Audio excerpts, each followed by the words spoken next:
शिरोळ पंचायत समितीतील शौचालये गैरसोयीची, स्वच्छतेचा अभाव, पाणी टंचाईने नागरिक हैराण।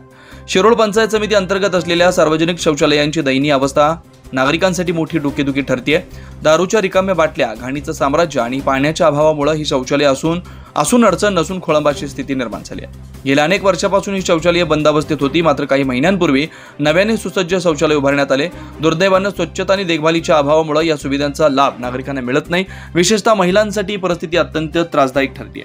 पाण्याचा पुरवठा नसल्याने शौचालय वापरणं शक्य होत नाही। परिणामी अनेक जण उघड्यावर शौचास जाण्यास भाग पडत आहेत। गटविकास अधिकाऱ्यांकडून या समस्येकडे सातत्याने दुर्लक्ष केलं जात आहे। स्थानिक नागरिक आणि सामाजिक कार्यकर्त्यांनी या संदर्भात तीव्र नाराजी व्यक्त केली आहे। शासकीय निधी खर्च करून सुविधा निर्माण केल्या जातात, पण त्यांचं योग्य व्यवस्थापन आणि देखभाल होत नसल्यानं नागरिकांचीच गैरसोय होते, असं नागरिकांचं म्हणणं आहे। शिरोळ पंचायत समितीने या समस्येकडे गांभीर्यानं पाहून शौचालयांची नियमित स्वच्छता, पाण्याचा पुरवठा आणि सुरक्षेची योग्य व्यवस्था करावी, अशी नागरिकांची मागणी आहे। अन्यथा स्थानिक पातळीवर याविरोधात तीव्र आंदोलन छेडलं जाईल, असा इशाराही काही सामाजिक संघटनांनी दिला आहे।